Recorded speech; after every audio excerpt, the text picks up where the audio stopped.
must possess a day of birth as well. Beneath which moon and on what day were you born to this world?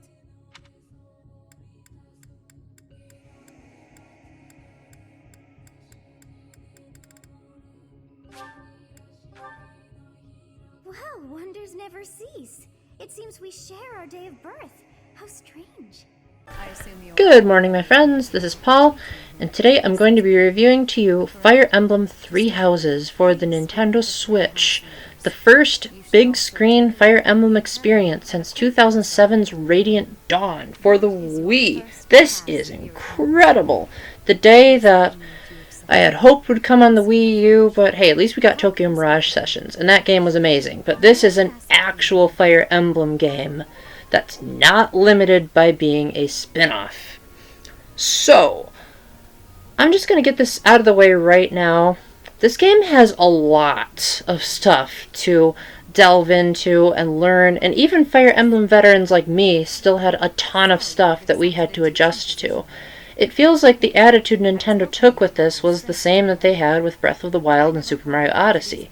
Basically, rethink all of their major franchises and see if they can take them in radically new directions.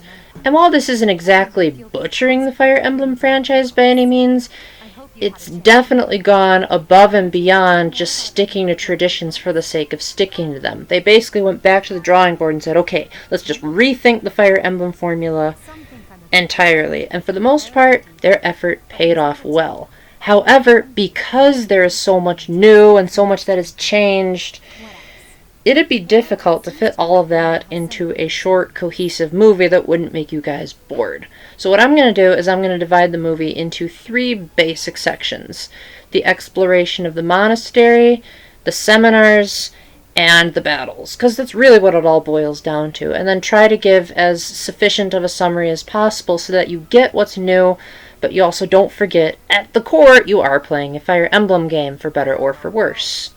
So, for starters, Fire Emblem is, if you haven't already found out, a turn-based RPG where you control units on a grid, kind of like you're playing chess. The difference between that and most RPGs is that every unit has a unique personality, and that's especially so in this game. I'll get to that in a minute. And if a unit runs out of health, then they die permanently. So it feels like you are literally using a friend because you put time and investment into these units. And with this game, there's more opportunities than ever to really go deeper into your relationships with the units, to customize them. And I love how, unlike in previous Fire Emblems, where a unit will kind of just fade out of the story after the first couple of chapters that you get them, there is constantly new dialogue and development for the characters as the game progresses. Every single time that you explore the monastery, they have a brand new set of dialogue, and I can only imagine the writers of this game must have had extreme headaches from just how they had to come up with something both new and yet at the same time engaging. The writing in this game is magnificent. And it really, I guess, doubly proves the point of wanting you to care about the units in your control. Of course, there are different nuances to the battle. For instance, this takes place in sort of a sword and sorcery, Lord of the Rings-esque time period, so you have swords, lances, axes, bows, and magic. Now, the way that they reason out all of this to make sure that you're not overpowered is by bringing back weapon durability, which may seem like a downside at first, because from Fates to Echoes, weapons wouldn't break, but they'd have unique statistics that would set them apart from other weapons, so you'd have to think about the pros and cons of this. This time you can carry like 6 different weapons, and they can break, but the breakability now monitors how much you're going to use special abilities.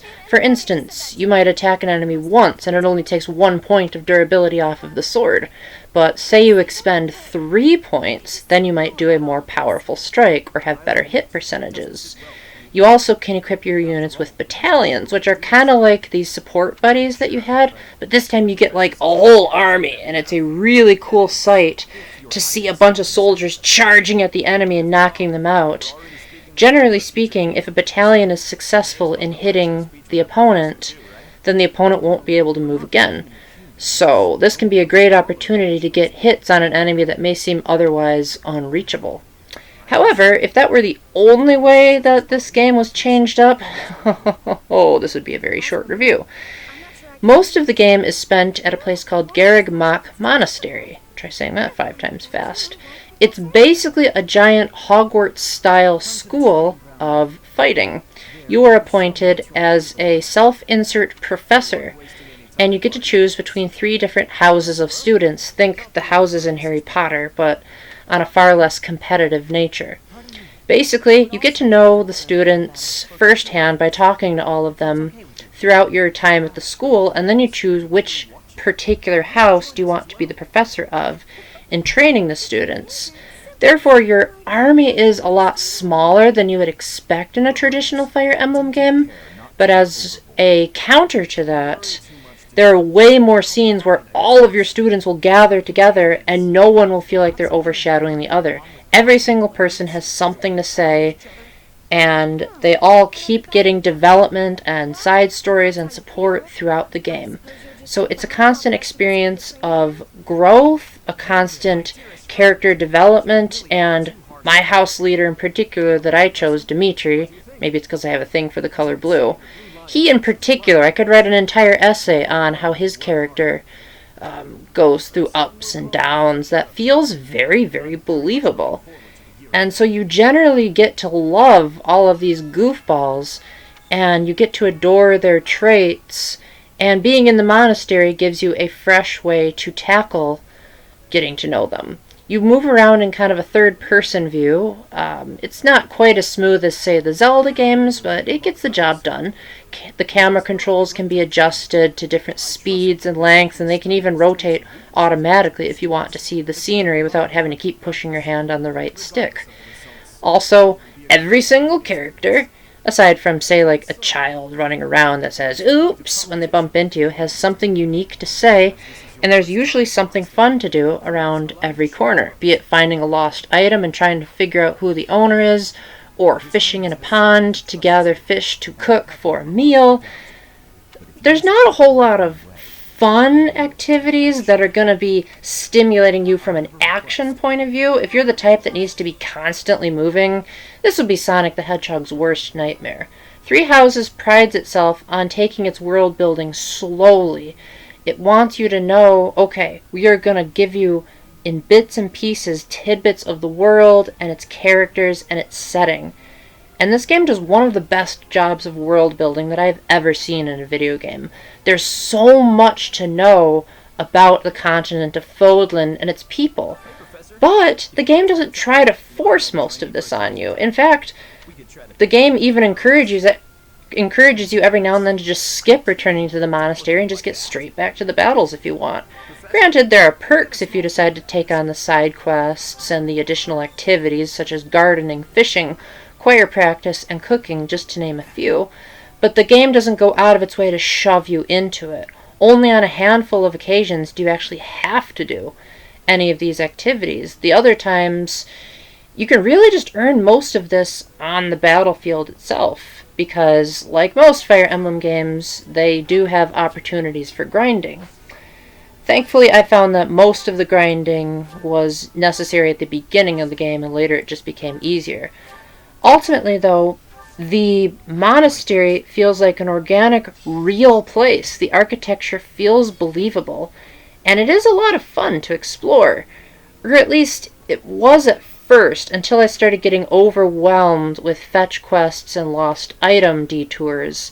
However, then one of the tips randomly appeared and told me that I could fast travel. Which, maybe that's just me always getting the difference between the R button and the ZR button, or ZR if you're in Canada, mixed up, because, back in the N64 days, it was just R and L. So, I pressed the wrong button, didn't know how to fast travel for all that time, but once I did find out, then it becomes a breeze. Basically, it means you only have to explore areas of the monastery once, and then you can just jump right back to them instead of wandering around. In most big open world games, this would be a detriment, but in Fire Emblem, it's a godsend, especially because this isn't the point of the game.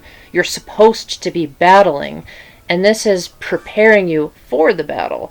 It may seem like, oh, let's have fun eating, but doing so will raise support points, which will give you benefits in battle. It'll also increase your professor points, which increases the amount of activities you can do before the day is over, which gives you more opportunities to hone your skills, to teach your students, to get to know them, and the game typically rewards you for going out of your way to do that.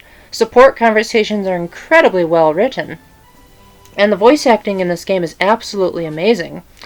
It's a lot of fun to hear what the characters have to say and how they've changed over time based on the level of support that you have and where you are in the game's narrative.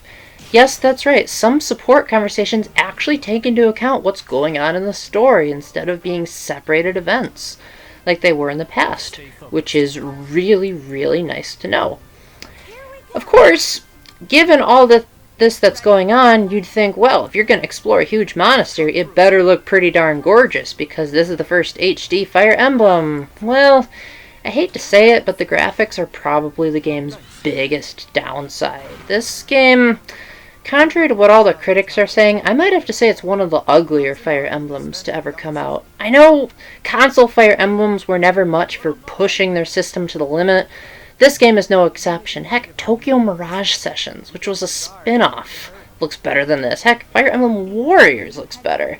That's not to say it's a complete graphical waste. The character portraits are nice and detailed, and usually the armor and proportions are well designed. However, the battlefields come across as bland and muddy, and because they got rid of the depth perception system from Radiant Dawn, often it's hard to tell where exactly can you move your units on the grid. In addition to that, there are also lots of technical hiccups, such as slowdown when you're in the monastery, characters running into each other and being in a constant run animation, characters' hands moving through their air. It feels like through their hair, sorry. It feels like this game shouldn't be so taxing on the Switch. But on the other hand, maybe the reason for that is that they put so much love into everything else. Perhaps the fact that they had to have a different conversation every single day meant that they had to sacrifice on the graphics. Or maybe the fact that every character is fully voiced. Maybe the fact that they have unique animations for every class. There's a lot of content this game has. It could certainly rival Smash Brothers in the bang for your buck department. This game will take you roughly 40 to 80 hours depending on if you know what you're doing, and this game has incredible replay value because, well, at first it may not seem like that big of a deal which house you choose besides, ooh, I like these units more than others. There will eventually be a turning point in the game's storyline that I am not going to spoil because it is best that you go in blind like I did, and I assure you, you should play this game at least 3 times through to get the maximum enjoyment out of it. The game's New Game Plus is one of the most unique I've ever seen and really encourages you to, keep playing it so you can know all of the mysteries and figure out, like, maybe if I choose another path, maybe this unfinished plot thread will resolve itself. The story is constantly engaging, and honestly, I had a very hard time putting this game down. I guess you could say I became a little bit borderline obsessed on occasion. Now, I got onto a little bit of a tangent, but I don't want to forget about the third main section of this game, which is the seminars. Now, you could summarize these very easily by just saying it's basically like using arm scrolls, but they made an entire segment out of it. Since you're a teacher at a university, you get to choose which statistics you want your students to improve. Say you want your lance fighter to start using their sword more often. Well, all you'd have to do is just ask them, hey, step up your game on your sword. If they get perfect on their studies, then you can increase their motivation, which is basically their learning health bar, and then they can learn even more. And this is at first extremely overwhelming, especially because most of your units only excel at 1 or 2 different weapons, and you might think it's easier to just upgrade that, but then you're missing out on a wealth of customization abilities, such as, for example, your magic user might eventually become an armored knight. It's a possibility, you don't have to do it, but the option is there so that you can feel like you are literally inserting yourself into the game. The main character doesn't actually speak all that much besides like war cries and this is a cool upgrade. But in the in-game dialogue, you get to choose what your character has to say.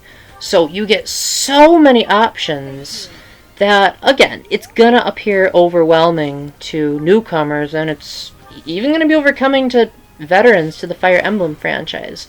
But if you try your best to look at it as these are not so much new things to the Fire Emblem series, more like redefining concepts that always existed within themselves as opposed to being over-explained.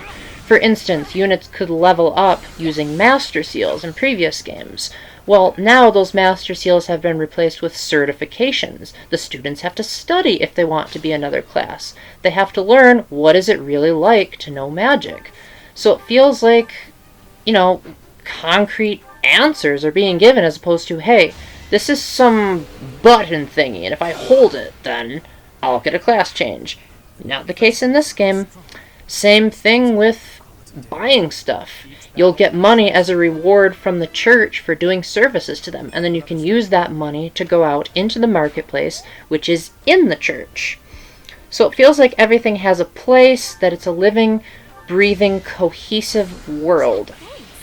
Now, this could probably be where most of you turn off the video and just know, okay, this is a very good game. I have not that many bad things to say about it at all, and heck, even if I do have something bad to say about it, the game promises to keep having updates until 2020 with DLC, more characters.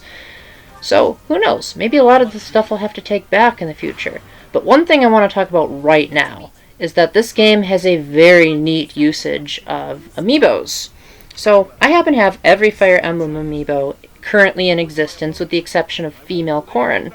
And when you scan them in a place in the monastery called the Amiibo Gazebo, then you get the opportunity to get random items appearing throughout the monastery on all of your save files, even if you haven't started a game yet.